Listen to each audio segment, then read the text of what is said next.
Yeah,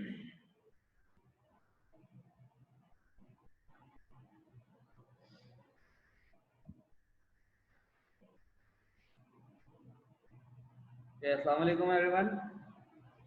So today we are discussing about the generation of computers. There are 5 generation of computer. 2-4 minute इंतजार करने अपने बाकी दोस्तों का, तो इंशाल्लाह फिर स्टार्ट करते हैं क्लास को। अच्छा जी, मैं लिंक आप लोगों को अभी सेंड कर देता हूँ पिछली क्लास की रिकॉर्डिंग का, और फिर जब ये क्लास की भी हो जाएगी मुकम्मल तो फिर मैं ये भी आपको जो है वो रिकॉर्डिंग भेज दूंगा।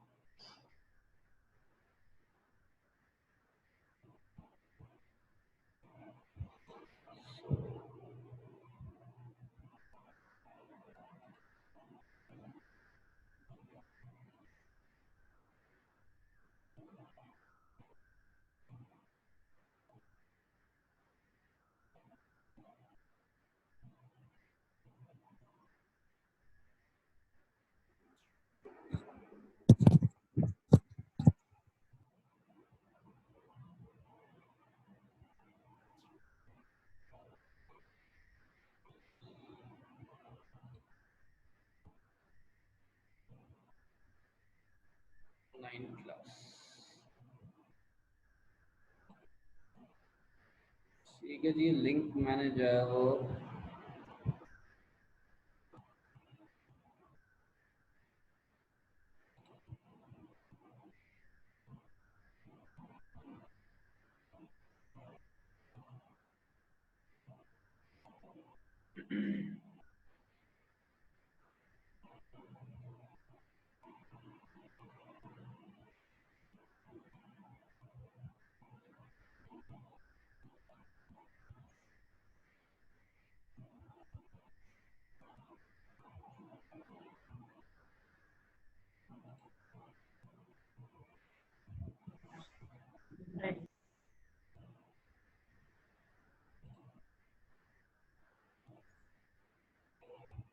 ठीक है जी, लिंक मैंने आपको सेंड कर दिया है।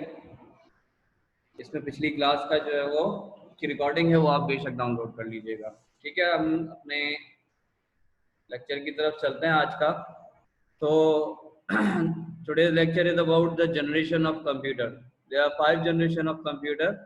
We thoroughly discuss each generation, what is it belong to about. So generations of computer, the computer has evolved from a large size simple calculating machine to a smaller but much more powerful machine. The evolution of computer to the current state is defined in terms of the generation of computer. Her point में define करता जाऊंगा कि computer जो है वो evolve हुआ है large size से सिंपल कैलकुलेटिंग मशीन से लेकर स्मॉलर और मोर पावरफुल मशीन्स में। सब आप जानते हैं, पिछली क्लासेस में चीज पढ़ते हुए आए हैं कि कंप्यूटर का जो है वो साइज पहले बहुत ज़्यादा बड़ा हुआ करता था। कमरे और जिस तरह पूरे पूरे गोदाम होते हैं इस तरीके से जो है वो इतने बड़ी बड़ी मशीन्स होती थी जो कि सिर्फ कैलकुलेशन परफॉर्म्स करती थी। अब वो बहुत छोटी हो चुकी हैं और उससे भी ज़्यादा पावरफुल और बहुत सारे काम करने लगी हैं। The evolution of computer to the current state is defined in terms of the generation of computer. अब जो कंप्यूटर की एवोल्यूशन है यानी उसका इर्तिका, उर्दू में हम उसे इर्तिका कहेंगे, और इर्तिका से मुराद है कि वो जो तरक्की जो उसने की है, ठीक है, उसमें जो चेंजेस आए हैं उनको हम जनरेशन्स के अंदर डिफाइन करते हैं। ठीक है कि each generation of computer is designed based on a new technological development resulting in better, cheaper and smaller computers that are more powerful, faster and efficient than their predecessor. Her generation को हमने design किया है किस base पे कि नई development क्या हुई है टेक्नोलॉजी में, ठीक है, और उसके नतीजे में वो कितनी बेहतर हुई है, सस्ती हुई है, छोटी हुई है और पावरफुल हुई है, फास्टर और efficient than their predecessor. Predecessor मुराद अपने आबा व अजदाद से यानी अपनी पिछली डेवलपमेंट से वो कितनी ज़्यादा इन चीज़ों में बेहतर हुई है। इसमें एक रिजल्टिंग इन बेटर यानी अच्छे रिजल्ट देना, दूसरा सस्ती, छोटी और फिर और ज़्यादा पावरफुल होना, ठीक है, और उनकी एफिशिएंसी जो है वो अपने बड़ों से ज़्यादा बेहतर है। ठीक है, जिस तरीके से अब हम अगर हम इंसानों की भी बात करें तो जो हमसे पहले की जनरेशन है, यानी हमारे फादर या फोर फादर यानी दादा वगैरह की अगर हम बात करें, तो वो क्या कहते हैं, इस कंप्यूटर से और इलेक्ट्रॉनिक गैजेट से ज़्यादा जो है वो इनसे जो है वो ज़्यादा वाकिफ नहीं है। हम लोग इससे ज़्यादा वाकिफ हैं, यानी हमारे पास इन चीज़ों के हवाले से उनसे ज़्यादा नॉलेज है, ठीक है, टेक्नोलॉजी के हवाले से, तो हम इस मामले में उनसे बेटर हुए। ठीक है, फिर आगे चलते हैं कि generations of computer. Currently there are 5 generations of computer in the following subsections. We will discuss the generation of computer in terms of the technology used by them, hardware and software, computing characteristics, speed, number of instruction executed per second, physical appearance and their applications. ठीक है, पिछली दफा मैंने जो है वो आपको ये नंबर ऑफ इंस्ट्रक्शन एग्जीक्यूटेड पर सेकंड, बेटा देखो ये हरकतें मत करो, मैं नोटेशन बंद कर देता हूँ।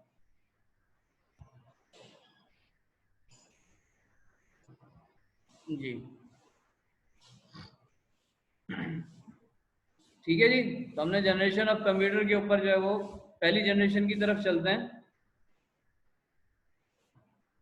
कि फर्स्ट जनरेशन कंप्यूटर की थी क्या। एक तो उसका टाइम पीरियड, अपने जो एमसीक्यूज हैं उसके अंदर ये चीज नोट कर लें कि वो पहली जनरेशन जो थी उसमें टेक्नोलॉजी कौन सी यूज होती थी, उसका टाइम पीरियड कितना था। ठीक है, तो पहली जनरेशन का जो टाइम पीरियड है वो 1940 से लेकर 1956 है, 1940 to 1956। And the first computer use vacuum tubes. ये क्या यूज करते थे, इसमें वैक्यूम ट्यूब्स हुआ करती थी। A sealed glass tube containing a near vacuum which allows the free passage of electric current for circuitry and magnetic drums from memory for memory। जैसे आज के दौर में जो है वो ट्रांजिस्टर यूज होते हैं, इस तरह से ये समझ लें कि वैक्यूम ट्यूब जो है उस वक्त की टेक्नोलॉजी थी जो ट्रांजिस्टर की जगह इस्तेमाल हो रही थी। ठीक है, they were often enormous and taking up entire room. अब ये काफी सारी बहुत बड़ी बड़ी हुआ करती थी वैक्यूम ट्यूब्स वगैरह जो होती थी, और वो जो कंप्यूटर जिसमें ये वैक्यूम ट्यूब्स लगती थी कि तकरीबन एक पूरा पूरा कमरा जो है वो इस्तेमाल कर लिया करती थी। First generation computer relied on machine language. ये सिर्फ और सिर्फ मशीन लैंग्वेज समझती थी। ठीक है, मशीन लैंग्वेज जो है वो बाइनरी लैंग्वेज को ही हम कहते हैं, उन्हीं को ये समझा करती थी कि बाइनरी लैंग्वेज के अंदर सब कुछ लिखा जाता था। ठीक है, they were very expensive to operate and in addition to using a great deal of electricity. ठीक है, एक तो ये बहुत ज़्यादा महंगे होते थे, इनको चलाना भी बहुत महंगा पड़ता था, और उसकी वजह क्या थी कि ये बहुत ज़्यादा बिजली इस्तेमाल करते थे, generated a lot of heat, और हीट भी बहुत ज़्यादा पैदा करते थे, which was often the cause of mall functioning, defect और ब्रेकडाउन। और उसकी वजह से क्या होता था कि इसमें मेल फंक्शनिंग यानी कोई डिफेक्ट आ जाता था या ब्रेकडाउन हो जाया करता था बिजली का। ठीक है, बिजली का ये खुद जल जाती थी क्योंकि हीट बहुत पैदा करती थी। The UNIVAC and ENIAC computer are example of first generation computer devices. ये उन कंप्यूटर्स के नाम हैं, ठीक है, यूनिवैक और ENIAC, इनकी एब्रीविएशन आपकी बुक के अंदर मौजूद है। ठीक है, ये फर्स्ट जनरेशन की कंप्यूटिंग डिवाइसेस थी। अब फर्स्ट जनरेशन जो कंप्यूटर थे उसके एडवांटेजेस और डिसएडवांटेजेस क्या थे। फर्स्ट जनरेशन कंप्यूटर का एडवांटेज ये था कि it was only electronic device, first device to hold memory. ये सिर्फ पहले इलेक्ट्रॉनिक डिवाइसेस थे और यही वो थे जो कि मेमोरी होल्ड करते थे। देखें, उस दौर के अंदर कभी भी कोई चीज स्टोर नहीं होती थी, सही है, तो पहली जनरेशन का जो कंप्यूटर था उसने जो है वो मेमोरी को जो है वो होल्ड करने का सिलसिला स्टार्ट किया था। तो उस वक्त की वो बड़ी इन्वेंशन थी कि मेमोरी या आप जो नंबर्स या कोई भी कैलकुलेशन आप करते हैं वो कहीं सेव हो रही हो। वरना क्या होता है कि जैसे कैलकुलेटर्स हैं, जो आम कैलकुलेटर आप दुकानों पे देखते हैं छोटे, उनमें आप कैलकुलेशन करते हैं, आपका जो है वो बटन दब गया रिसेट का तो सारी गुम हो जाती है। लेकिन अब जो कुछ कैलकुलेटर्स ऐसे आते हैं कि जिनके अंदर मेमोरी होती है, आप पीछे करते जाएं बटन, एक बैक का दबाव बटन होता है उसके अंदर करते जाएं, वो आपको दिखाता जाएगा कि पीछे आप क्या क्या करते हैं, तो उसके अंदर मेमोरी होती है। तो क्या है कि वो दुकानदार जिनको नहीं पता कि यार इतनी बड़ी मैंने जो है अभी कैलकुलेशन की वो गुम हो गई, वो वापस कैसे आएगी, उनके लिए वो एक नई चीज है, एक एडवांटेज है कि यार ये चीज आ गई है अब कैलकुलेटर के अंदर, जबकि पहले ऐसा नहीं होता था। तो फर्स्ट जनरेशन के कंप्यूटर्स में भी इस तरीके से ये एडवांटेज थे कि वो पहले इलेक्ट्रॉनिक डिवाइस थे, उससे पहले कोई इलेक्ट्रॉनिक डिवाइस मौजूद नहीं था, और ये जो है वो मेमोरी को होल्ड करते थे। इनका डिसएडवांटेजेस क्या थे? टू बल्कि, वजनी बहुत थे, यानी साइज में बहुत ज्यादा बड़े थे।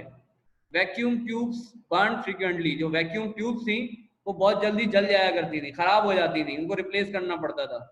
देवर प्रोड्यूसिंग हीट, बहुत ज्यादा हीट प्रोड्यूस करते थे। अब उसकी वजह से मेंटेनेंस का प्रॉब्लम बहुत रहता था इनका, क्योंकि जब वैक्यूम ट्यूब के ऊपर ये बेस करते थे, वैक्यूम ट्यूब जल जाएगी तो फिर मेंटेनेंस बार बार करनी पड़ेगी। तो उसके ये डिसएडवांटेज थे फर्स्ट जनरेशन के। इन पॉइंट्स को नोट कर लें, ठीक है। एक उसके डिसएडवांटेजेस आपके फिंगर टिप्स पे होने चाहिए कि जी डिसएडवांटेजेस उनके क्या थे, एडवांटेजेस उनके क्या थे। दूसरा, वो कब से स्टार्ट हुई थी और उनकी मेन इन्वेंशन उसमें क्या यूज होती थी, वो थी वैक्यूम ट्यूब।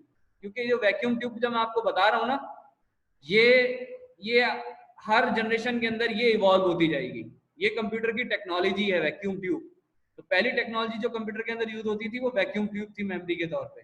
अभी आहिस्ता आहिस्ता जैसे हम आगे जनरेशन में जाते जाएंगे ये चेंज होती जाएगी, ठीक है। सेकेंड जनरेशन में आ जाते हैं। सेकेंड जनरेशन जो है वो 1956 से 1963 की है। इसमें लिखा हुआ है transistor replaced vacuum tubes and you shared in the second generation of computer, ठीक है। ट्रांजिस्टर ने वैक्यूम ट्यूब की जगह ले ली और सेकंड जनरेशन कंप्यूटर के अंदर अब वैक्यूम ट्यूब नहीं लगा होता था, बल्कि उनकी जगह ट्रांजिस्टर्स होते थे, ठीक है। उसमें क्या होते थे? ट्रांजिस्टर्स होते थे। Second generation computers move from cryptic binary machine language to symbolic, ठीक है। वो अब जो है किससे, क्रिप्टिक से मशीन से जो हमारी बाइनरी लैंग्वेज थी उससे मूव हो चुके थे सिंबॉलिक में। सिंबॉलिक लैंग्वेज जो है वो किस तरह की होती है, ये मैं नीचे आपको लिखकर दिखाता हूं कि उसके अंदर इस तरीके के कोड यूज होते थे। मूव टू, ठीक है, टू को जो है मूव कर दो कहाँ, बिलफर्ज मैं एक वो लिखता हूँ, मेमोरी लिख देता हूँ कि जी मेमोरी के अंदर डाल दें, ठीक है। ये क्या है? ये सिंबॉलिक लैंग्वेज है। सीडो कोड्स भी हम कहते हैं, pseudo code, P S, pseudo code होता है इस तरीके से, P S E U, pseudo, हाँ ये ऐसे ही लिखा है, नहीं यू,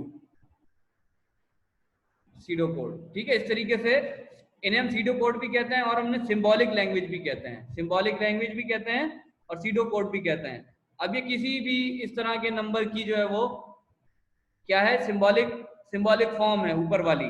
जो मैंने नीचे बाइनरी नंबर लिखा है, एग्जैक्ट नहीं लिखा, लेकिन कोई इस तरह का बाइनरी नंबर होगा, उसको इन्होंने इसको चेंज करते हैं, हमने उसको चेंज कर दिया किसमें, सिंबॉलिक लैंग्वेज में।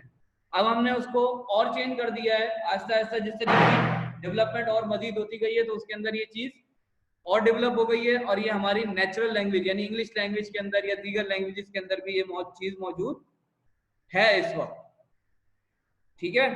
यहाँ तक क्लियर होगा? अगर किसी को कोई क्वेश्चन हो तो हाथ उठा सकता है, रेज हैंड कर ले, नहीं तो फिर हम आगे चलेंगे। High level programming language were also being developed at this time, such as early version of COBOL and Fortran.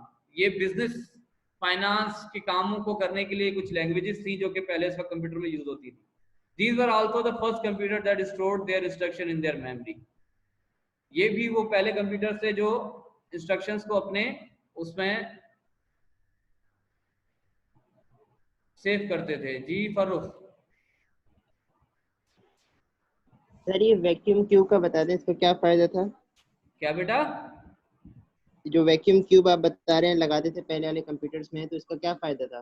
बेटा ये मेमोरी स्टोर करती थी, ठीक है, ठीक है। जिस तरीके से इस वक्त आपकी जो हार्ड ड्राइव होती है, बाकी चीजें होती हैं, उसके अंदर भी उसके अंदर ट्रांजिस्टर्स होते हैं बहुत छोटे छोटे, ठीक है। उन्हीं के अंदर मेमोरीज जो है वो आपकी स्टोर हो रही होती है। तो इस तरह उस वक्त पहले जो है, पहले जमाने में ये वैक्यूम ट्यूब हुआ करती थी। ठीक है बेटा, थैंक यू। जनरेशन की हम बात कर रहे थे, और इसके अंदर जो है वो लैंग्वेजेस याद रखिएगा। एक दो चीजें इनकी क्या है कि सेकंड जनरेशन की जो शाहकार कह लें आप या उसकी इन्वेंशन कह लें, वो क्या थी? ट्रांजिस्टर था। उसकी इन्वेंशन क्या थी? ट्रांजिस्टर था, सही है। और दूसरी जो है वो उसकी डेट याद कर लें कि कब से कब तक जो है वो सेकंड जनरेशन थी। ठीक है जी।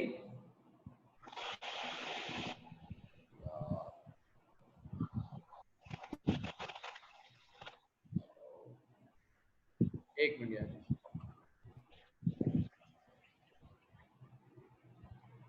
चैट वन सर मैं अभी आया हूँ, पुराना टॉपिक रिपीट करें।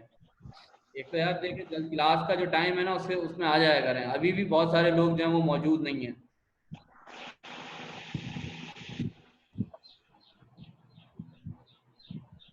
जिसका भी माइक खुला हुआ जरा खुद ही बंद कर ले यार।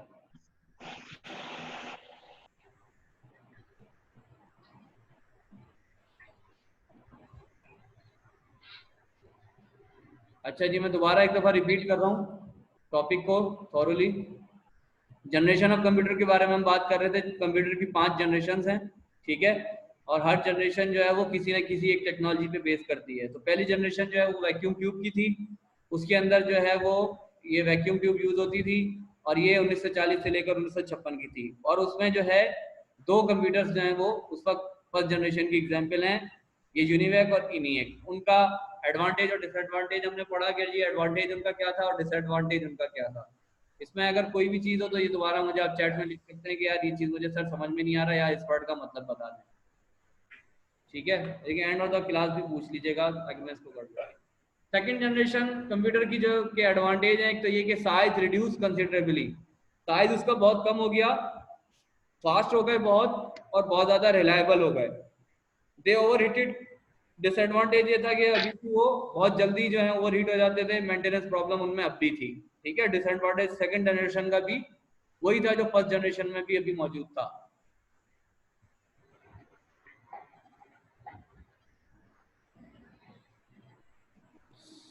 अच्छा जी,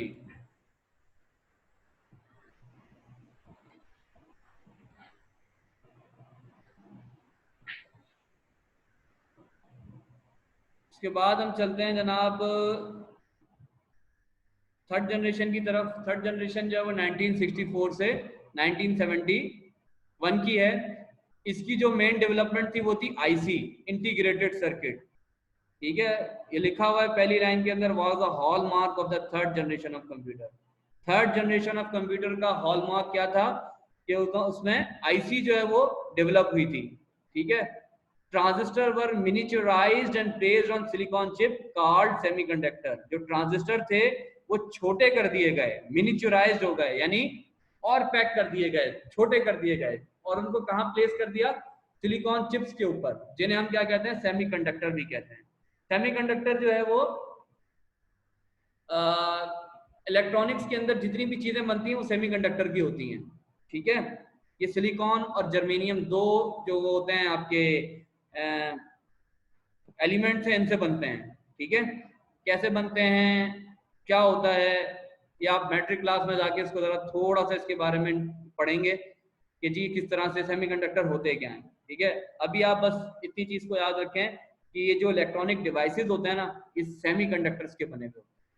ठीक है, अगर किसी को इसमें दिलचस्पी है, डीप जानना चाहता है, तो मुझसे जो है पर्सनली जो है वो व्हाट्सएप पे कॉल करके पूछ ले, या क्या कहता है मैसेज करके पूछ ले, तो मैं आपको बता दूंगा। ठीक है, बहरहाल सिलिकॉन चिप्स पे लिखी हुई है, इसका मतलब यही होता है कि सिलिकॉन की बनी हुई चिप। ठीक है, instead of punched cards and printouts, users interacted with third generation computers through keyboard and monitors and interface with an operating system.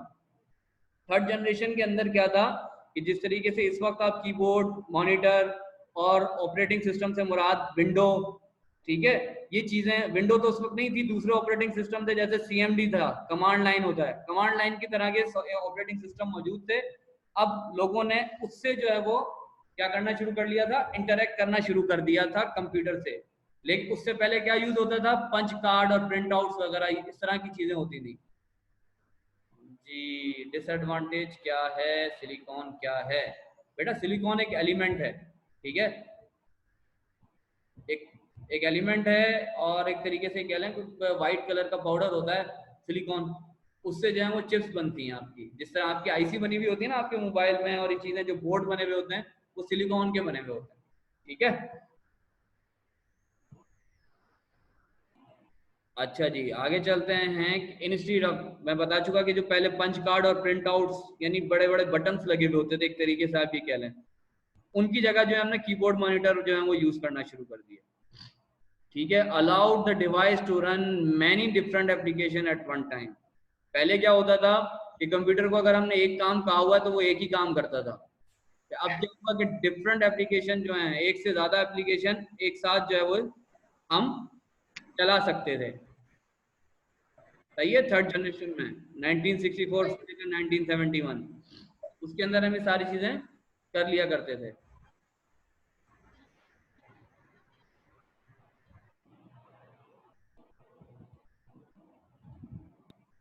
अच्छा जी,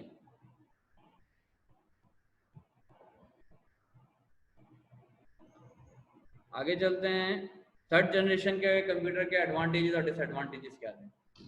ICs are very small in size. ICs का advantage क्या था कि IC बहुत छोटी होती हैं size के अंदर, साइज बेहतर हो गया, ये एडवांटेज हुआ कि साइज कम हो गया चीजों का। तो सेकंड एडवांटेज हमारे पास ये हुआ कि परफॉर्मेंस इंप्रूव हो गई। थर्ड हमारे पास ये हुआ प्रोडक्शन कॉस्ट जो है वो चीप हो गई, सस्ती होती गई। ये आईसीज है ना, बड़ी सस्ती जो है वो बनने लग गई। वैक्यूम ट्यूब बहुत महंगी थी, ट्रांजिस्टर थोड़ा सा उससे महंगा था, अब जो आईसीज बनी वो उससे भी सस्ती हो गई। ठीक है, डिसएडवांटेज ये था कि आईसीज आर सोफिस्टिकेटेड। सोफिस्टिकेटेड का मतलब ये कि नाजुक बहुत होती थी, जरा सा भी करंट ऊपर नीचे हुआ ये जल जाती है। ठीक है, आईसीज आपकी जल जाया करती थी, ये इनका डिसएडवांटेज था। थर्ड जनरेशन के अंदर आईसीज का जो डिसएडवांटेज है वो ये कि वो बहुत ज्यादा नाजुक होती थी। फायदे उसके तीन थे कि परफॉर्मेंस जो है वो अच्छी थी, साइज में बहुत छोटी थी, और प्रोडक्ट और सस्ती भी बहुत थी। आगे आते हैं हम फोर्थ जनरेशन में। फोर्थ जनरेशन कंप्यूटर जो है वो 1971 से प्रेजेंट यानी 1971 से लेकर अब तक वो चल रही है। ठीक है, प्रेजेंट कहते हैं हम उसे।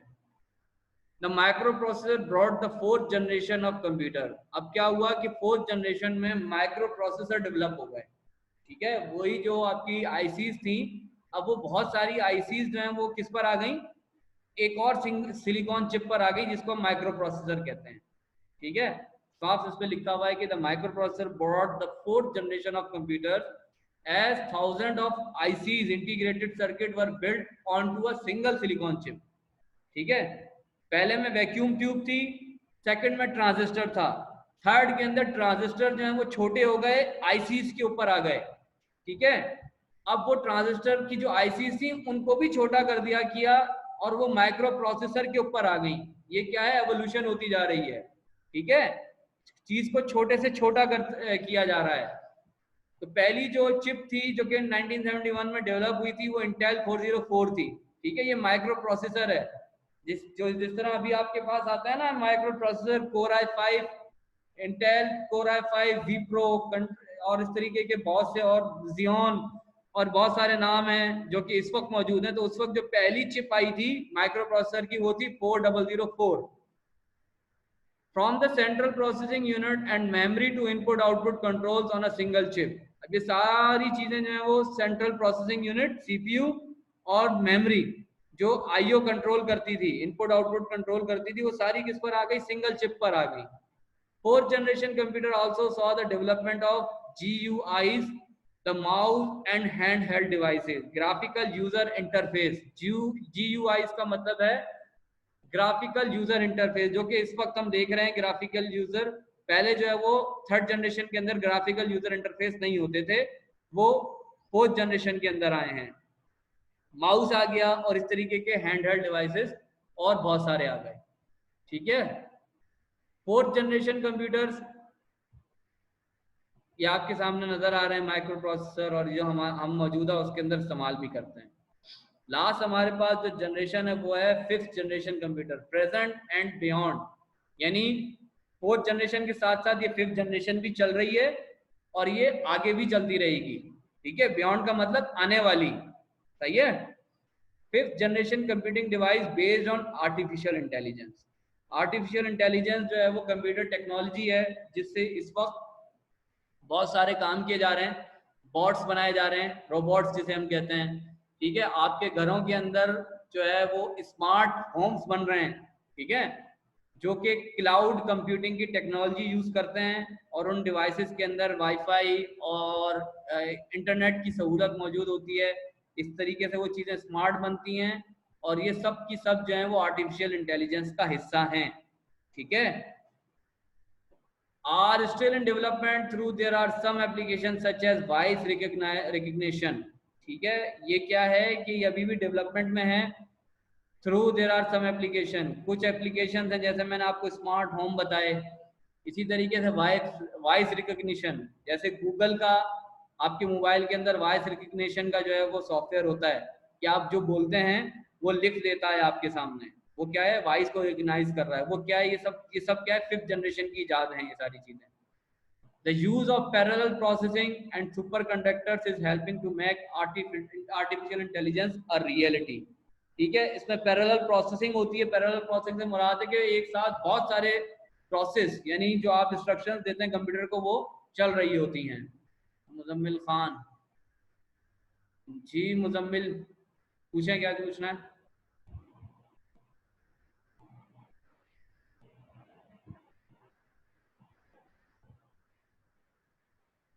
जी मुजम्मिल, सर कुछ नहीं पूछना है। तो बेटा हैंड रेस क्यों किया आपने? सर वो गलती से हो गया था। चलो आइंदा गलती से मिस्टेक ना करना, चलो कोई बात नहीं। ठीक है जी, first generation computing device based on artificial intelligence, voice recognition की बात हो गई। जो चीजें अंडरलाइन हुई है ना, इनको याद रखना है आप लोगों ने। ठीक है, इन चीजों को खास तौर पे याद रखना है, ये आपके एमसीक्यूज यही आते हैं ज्यादातर। The use of parallel processing and superconductors is helping to make artificial intelligence a reality. The goal of fifth generation computing is to develop devices that respond to natural language।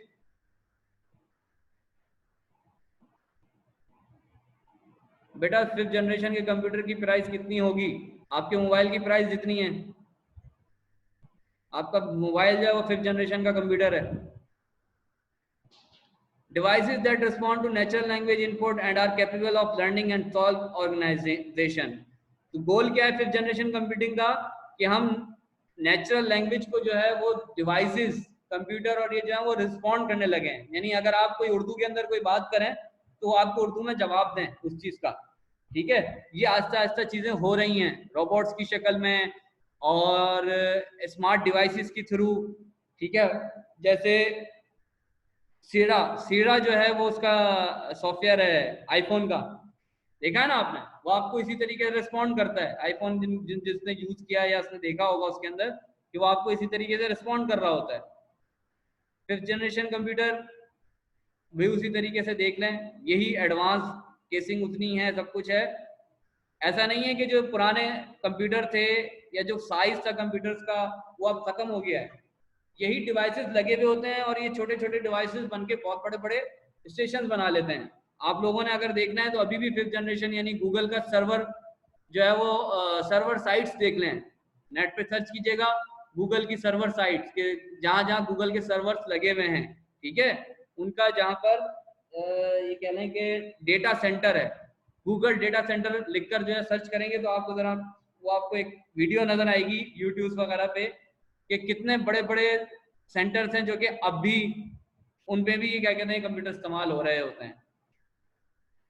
ठीक है, तो this is all about the generation of computers, कि computers की 5 generations क्या होती हैं। अगर अब किसी को सवाल है, कोई चीज पूछनी है तो मजीद अब आप पूछ सकते हैं। ठीक है, ये रिकॉर्डिंग जितनी भी है मैं आपको अपलोड भी कर दूंगा और इसका लिंक भी, जैसे मैंने अभी आपको उस पर व्हाट्सएप पे लिंक सेंड किया है, वहां से आप उसको डाउनलोड कर सकते हैं पिछली क्लास को, और इस क्लास को भी आप वहां से डाउनलोड कर लीजिएगा। मैं लिंक भेज दूंगा उसकी भी। जी, किसी को कोई सवाल है तो आप हैंड रेस कर सकता है।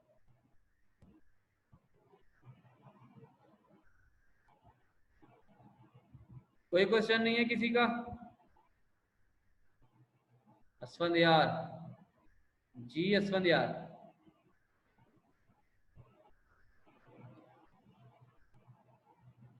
जी असफंद,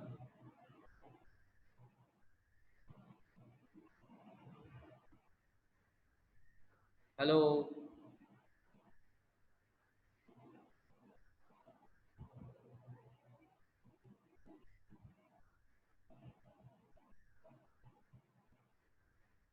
जी किसी का और किसी का क्वेश्चन है तो पूछ लें, नहीं तो हम क्लास यहीं वाइंड अप कर देते हैं।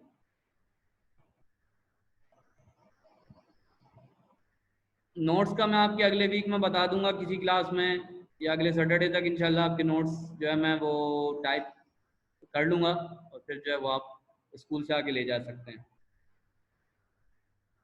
जी कोई क्वेश्चन हो?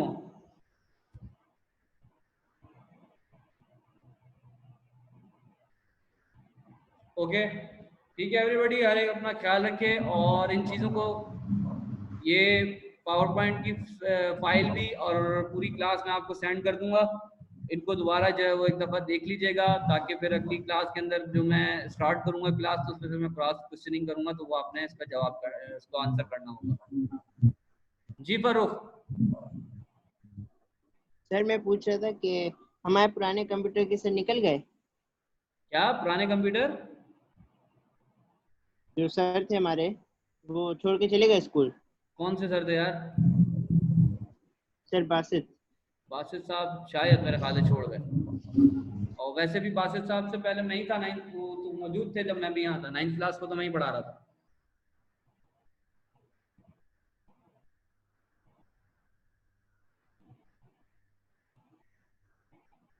जी कोई क्वेश्चन है तो पूछ लें।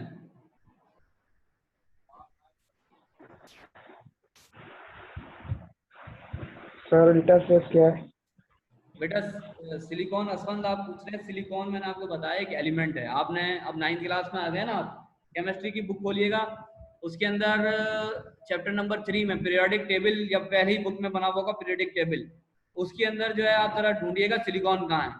सिलिकॉन मैंने आपको बताया एक एलिमेंट है, एक मटीरियल है जिसकी ये चिप्स बनती हैं, ठीक है। इंटरफेस बेटा ये होता है जो, जैसे ये आपके सामने आपका मोबाइल का इंटरफेस क्या है, यानी जो स्क्रीन है ना वो आपका इंटरफेस होता है, जिससे आप क्या कहते हैं इंटरेक्ट कर रहे होते हैं कंप्यूटर से। इंटरफेस, इंटरेक्ट करना, किसी चीज से इंटरेक्ट होना, फिर उस चीज को इंटरफेस कहा जाता है, ठीक है। यानी जो आपके चेहरे के सामने हो, इंटरफेस्ड, उसके वर्ड से जरा उसको आप ब्रेक करेंगे वर्ड को, तो आपको समझ में आ जाएगी। जी और कोई सवाल है तो? सर सिलिकॉन क्या है? अभी तो मैंने डिफाइन किया, सिलिकॉन एक एलिमेंट है, मटेरियल है, ठीक है, जिसकी ये चिप्स, ये जो कंप्यूटर की चिप्स है ना, ठीक है, ये जो इसके अंदर हार्ड बोर्ड बना हुआ होता है ग्रीन कलर का, कंप्यूटर जिसके ऊपर बना हुआ है, या जो ये माइक्रो प्रोसेसर जिसका बना हुआ है, उसे सिलिकॉन कहते हैं।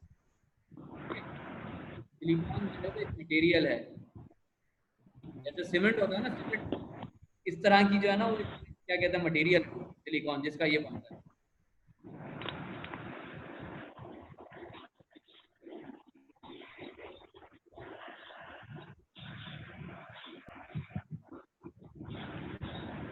ठीक है? और सर प्रोसेसर सिलिकॉन से मिलकर बनता है?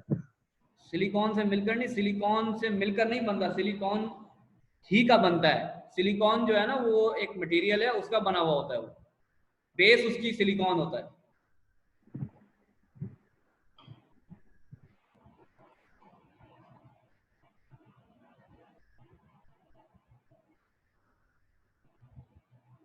मुनीब अब्दुल्ला, आवाज नहीं आ रही।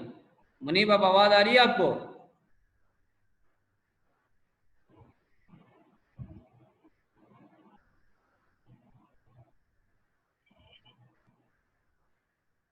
ओके कोई क्वेश्चन है तो पूछ लें, या कोई चीज समझ में नहीं आई हो तो?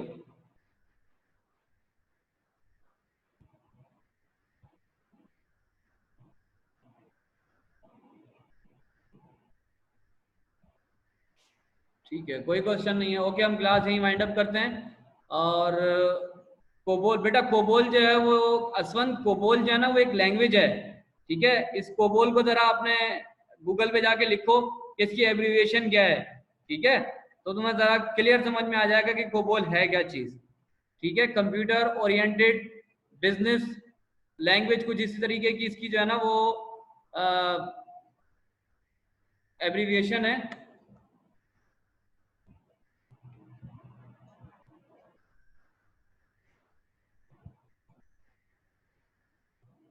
करके बता देता हूँ, मुझे भी इस वक्त याद नहीं है।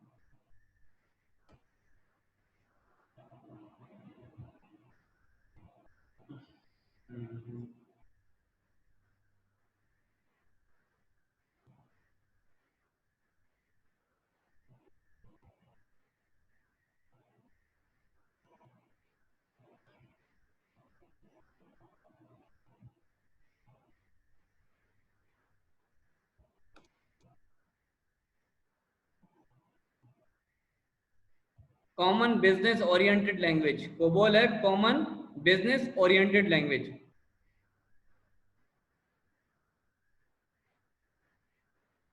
जी कोई और क्वेश्चन किसी का? ठीक है जी, हम क्लास यही वाइंड अप करते हैं। इंशाल्लाह नेक्स्ट वीक जो है आपसे मुलाकात होगी। अल्लाह हाफिज। अपना अल्लाह हाफिज सर। कौन है जी, कौन किसका सवाल है? अल्लाह हाफिज़। बेटा फोर्ट्रॉन भी अल्लाह जो है हाफिज वो इसी सर। तरीके से लैंग्वेज है, ठीक है। फोर्ट्रॉन भी जो है वो सर अल्लाह हाफिज।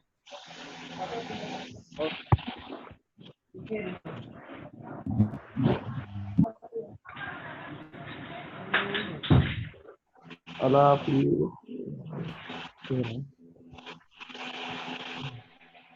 बस